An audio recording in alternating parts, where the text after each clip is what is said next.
कि तमाम मतदाता, तमाम जनता जनार्दन के आभार व्यक्त करे है, तो हमनी के निहार करे है कि हजारीबाग में भी हमनी के ऐतिहासिक वोट दिए के काम करला सेटा का तो हमनी के बहुत बहुत आभार प्रकट करे। शायद हजारीबाग के हिस्ट्री में भी पहली बार है कि कोई इंडिपेंडेंट कैंडिडेट 1.5 लाख से ज्यादा वोट लेके आए हैं। शायद, क्योंकि हमारा जानकारी ना है हजारीबाग के, लेकिन हमारा अनुमान है कि शायद हजारीबाग के इतिहास में भी ये पहला अवसर है कि कोई इंडिपेंडेंट कैंडिडेट अभी मतलब पहली बार लोकसभा का चुनाव, तो ये कहीं ना कहीं बहुत बड़ा बात है। तो उन्हें बहुत आशीर्वाद मिल रहा है, इस आशीर्वाद के खातिर तो उन्हें बहुत बहुत आभार व्यक्त कर रहे हो, ठीक है, बहुत बहुत धन्यवाद व्यक्त कर रहे हो। क्योंकि आज 24वें साल में हमने प्रवेश कर दिया है। झारखंड राज्य अलग है। आज इस राज्य के अगर अलग अलग बात कहा तो रामगढ़ जिला, हजारीबाग जिला, क्योंकि पूर्व में रामगढ़ जिला हजारीबाग जिला के अंश है, यानी इस जिला के भली भांति मालूम है कि किस प्रकार से अलग झारखंड राज्य में लड़ाई लड़ रहा है। इस जिला में असंख्य नेतृत्व थे, जगह में एक यादगार नाम टेकलाल बाबू के हमसा हुआ है। ऐसा असंख्य महापुरुष थे, आंदोलनकारी है, जो उस कालखंड में जब विनोद बाबू, विषम चंद्र सिबू सोरेन, कॉमरेड एक निर्मल के दौर है, उस समय में इस क्षेत्र से भी असंख्य लोग अपन घर से बाहर निकल के अपन आने वाला पीढ़ी के अलग झारखंड राज्य के निर्माण में अपन भूमिका दे ले ना।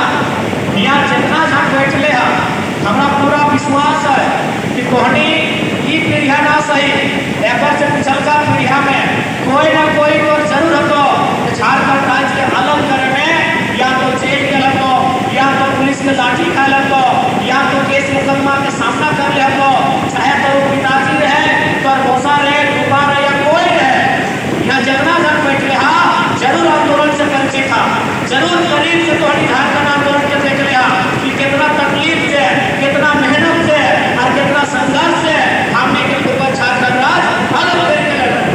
लेकिन एक सवाल है कि आखिर अलग झारखंड राज्य किस लिए, कब्बर खातिर हमने अलग झारखंड राज्य के लिए आज 24 साल के बाद भी हमने के नया पीढ़ी सवाल कर रहा है कि अलग झारखंड राज्य क्या करना, आखिर की मकसद है अलग झारखंड राज्य के, तो उन्हें बताओ किस मकसद के साथ हमने पूर्वज अलग झारखंड राज्य के निर्माण कर।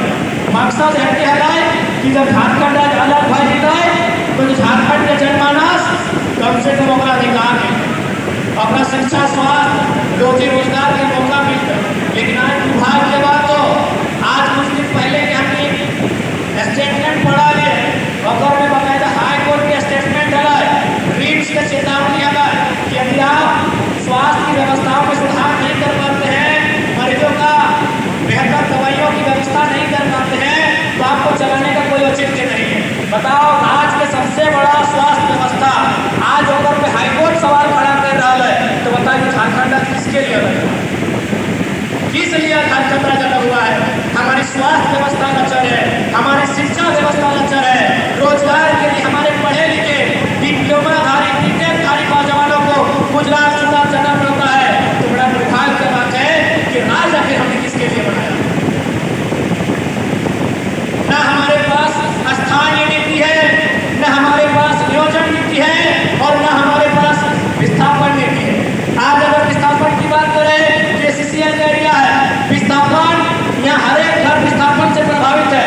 और अगर विस्थापन की बात करें तो हमारे धनबाद कहावत कहा जाता है कि धनबाद के चिरकुंडा से रामगढ़ के हथकुंडा पर जो उजड़ने का दौर हमने देखा है, हमारे गाँवों को उजड़ने का जो दौर देखा है, विस्थापित होने का जो दौर देखा है, आज भी उसी दौर में हम जी रहे हैं।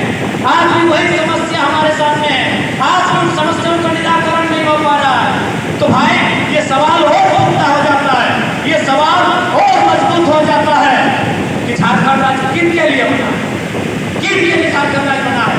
क्या किसी परिवार विशेष के लिए बना है? बताइए, क्या किसी परिवार विशेष के लिए राज्य बना है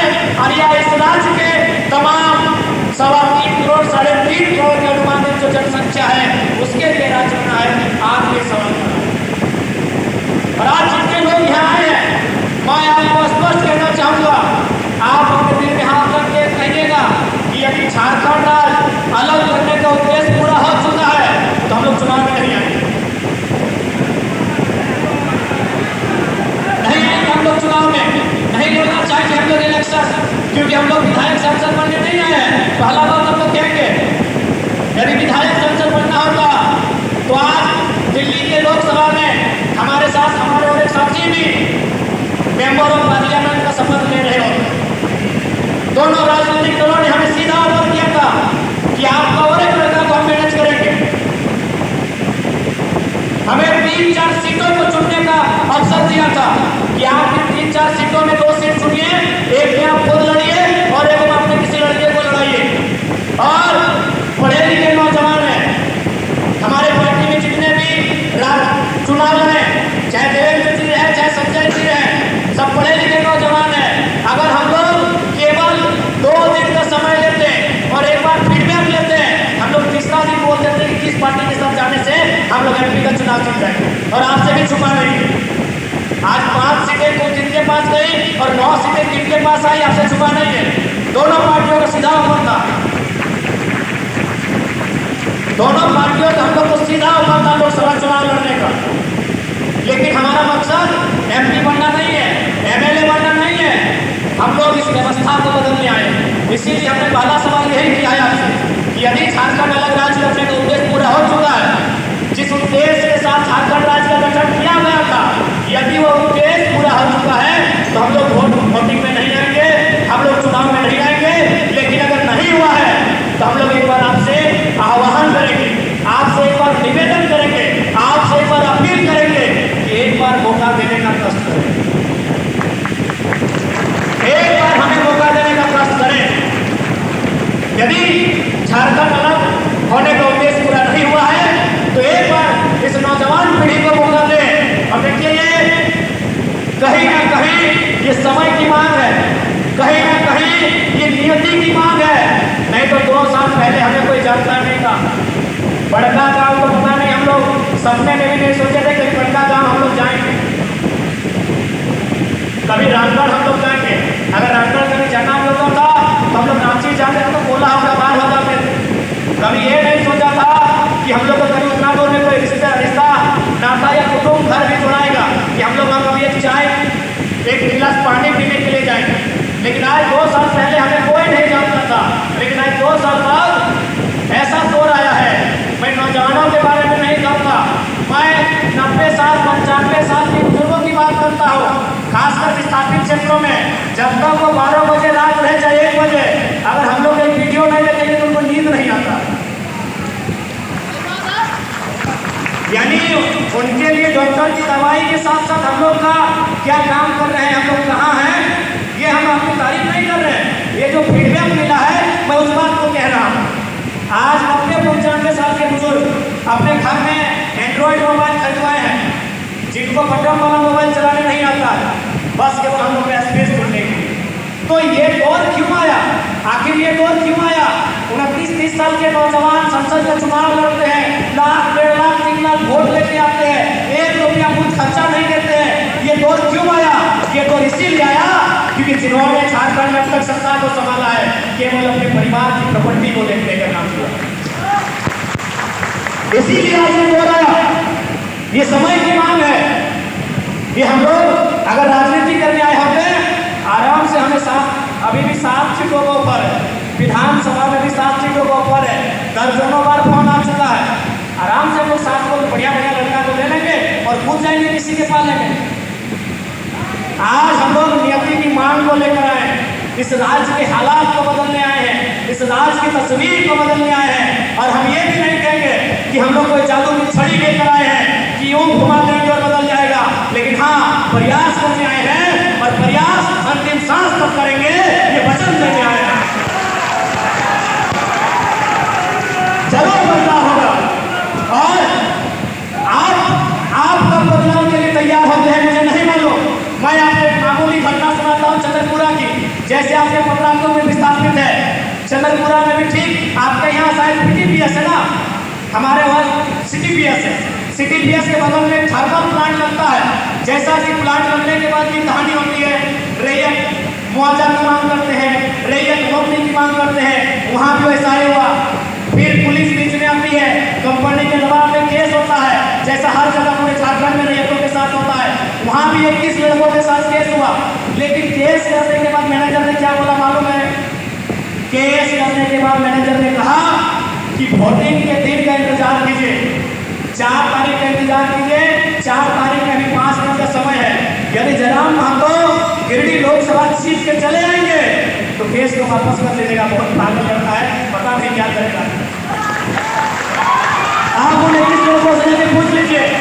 4 तारीख जैसे ही चुनाव हम हारते हैं, 5 तारीख को वो केस केनो घाट ट्रांसफर किया जाता है। केनो घाट उनका कोर्ट कचहरी पड़ता है। यानी ये सिस्टम उनको भी मालूम है। अगर ये नौजवान पॉलिटिक्स में आएंगे तो फिर एक पाइप का हिसाब दिया जाएगा। उतना छोड़िए, आपके रामगढ़ में 2 फैक्ट्रियां हैं, रामगढ़ और मांडू में। उन्होंने अपने वर्कर को छुट्टी दे दिया था, जबकि उन्होंने कहा सर हम लोग तो वोट दे दिए हैं संजय जी को।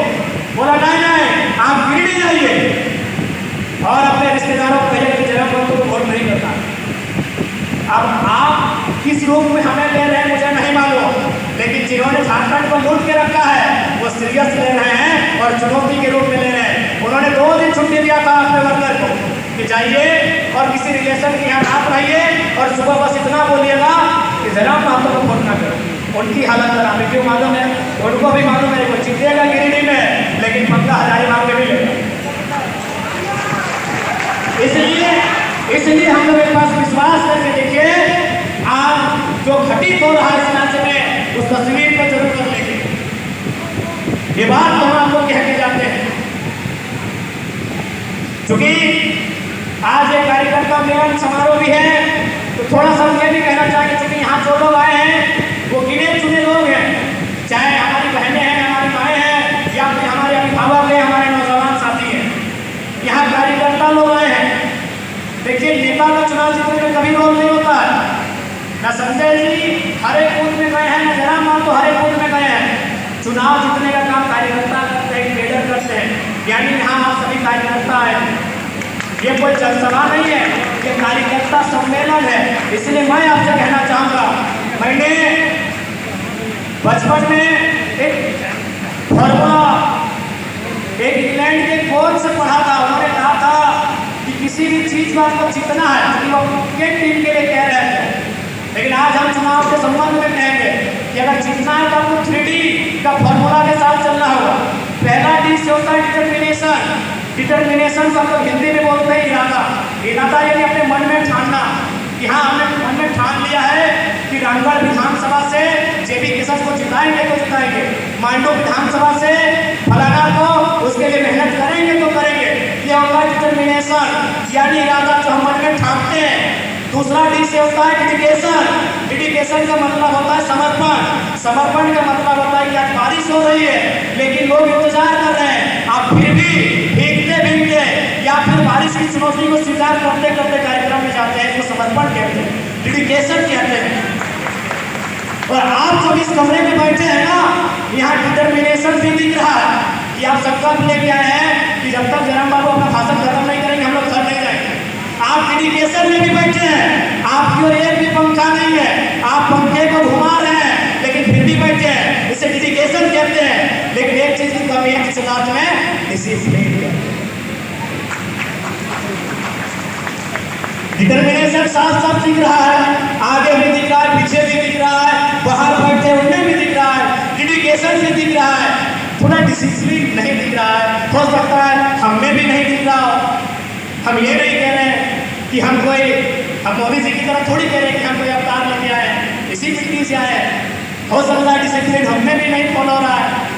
तो इसलिए अगर चाहते हैं कि विधानसभा के चुनाव में फतह हो तो डिटर्मिनेशन डेडिकेशन के साथ साथ हमें डिसिप्लिन मेंटेन करना होगा।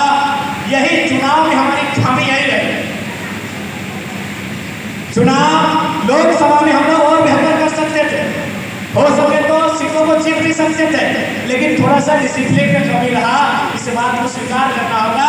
इसलिए एक मूल मंत्र यह भी रहेगा हमारे तमाम कार्यकर्ता के लिए, 3D determination, dedication, the last discipline. और साथ ही साथ टी के साथ CCC भी होना चाहिए। C यानी कोऑर्डिनेशन, एक दूसरे को कोऑर्डिनेट करना होगा। कोऑपरेशन, एक दूसरे का सहयोग करना होगा। और सबसे महत्वपूर्ण कम्युनिकेशन, हमें कम्युनिकेशन नहीं है। ये देखिए मंच में 15-20 साथी हैं, सभी रामगढ़ में हैं, लेकिन पूछेगा ना आखिरी बार कब एक दूसरे से बात हुई है? कम्युनिकेशन क्या है हमारे बीच? आज हम उस दौर में जी रहे हैं कि इंस्टाग्राम पे हम लोग रोज 25 लोगों से बात करते हैं, लेकिन खुद के भाई से 5 सौ मिलता है तो हम लोग उसका हाल समाचार भी कुछ नहीं पाते। उस दौर में हम जी रहे हैं। तो इसलिए अगर किसी संगठन को जिंदा रखना है तो कोऑर्डिनेशन, कोऑपरेशन और कम्युनिकेशन होना चाहिए। नो डाउट हम लोग कोऑपरेशन करते हैं, भले मन में नहीं है लेकिन पार्टी के नाम से कोऑपरेट भी करते हैं, लेकिन जो कम्युनिकेशन है उस कम्युनिकेशन में अभाव है। हम एक दूसरे को बात करना पसंद नहीं करते हैं, एक दूसरे से मिलना जुलना पसंद नहीं करते हैं। इसलिए देखिए, आप मुखिया के चुनाव में नहीं आए हैं, आप मुखिया का चुनाव लड़ने के लिए नहीं आए हैं, आप विधानसभा का चुनाव लड़ने आए हैं, आप एक राज्य को बनाने का चुनाव लड़ने आए हैं। अगर आपके अंदर ये गुण नहीं होगा, ये क्वालिटी नहीं होगी, तो मुझे नहीं लगता है कि हम लोग विधानसभा अच्छा चल पाएंगे। देखिए, अगर ज़्यादा क्या है, हार भी जाएंगे तो हम लोग आंदोलन करेंगे, लेकिन आंदोलन से मैक्सिमम समस्याओं का समाधान नहीं होगा। आज जो लाखों लोग हम लोगों पे उम्मीद लगा के बैठे हैं, आज जो अपने मजदूरी का कुछ अंश बचाकर हमारे लिए चंदा करते हैं, हमें चुनाव लड़ने के लिए सहयोग करते हैं, बड़ा दुख होगा। अगर हम अपने स्वार्थ की पूर्ति के लिए अगर उनके विश्वासों का गला घोटने का काम करते हैं, तो हमें लगता है भले ये लोग बड़े भोले भाले हैं, ये आपको माफ कर दें, लेकिन आपका शरीर आपको माफ नहीं कर पाएगा। इसीलिए ये दौर नहीं है हमें आपस में प्रतिस्पर्धा करने का, ये दौर नहीं है हमें आपस में द्वेष फैलाने का, ये दौर है इस राज्य के नवनिर्माण का, इस राज्य के पुनर्गठन का, इस राज्य की आवाम के जो हक अधिकार जिनसे वो वंचित हो रहे हैं, उस हक अधिकार को स्थापित करने का यह दौर है। यही हम कहना चाहेंगे और अंत में यही कहेंगे कि भैया हमें देख लीजिए, इंडिया T20 वर्ल्ड कप जीत के आई है, क्या खुशी है, क्या उल्लास है, क्या हर्ष है। चाहे मैन ऑफ द मैच जीतने वाले विराट कोहली है या फिर एक मैच में मौका ना मिलने वाले यशस्वी जायसवाल है, जश्न मना रहे हैं नहीं मना रहे। तो हमारे कहने का मतलब है कि हारी हुई टीम में डंडे पड़ने से अच्छा है मिलकर टीम का प्लेयर बनाए।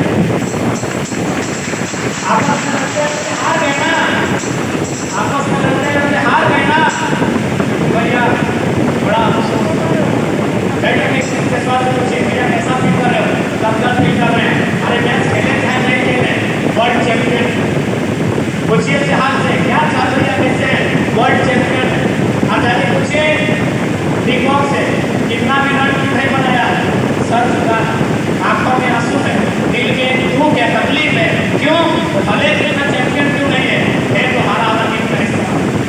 इसलिए इस बात को भी इस चुनाव में समझिए, आप अगर गुट बना के रहेंगे, एक दूसरे की जान खींचेंगे, तो नो डाउट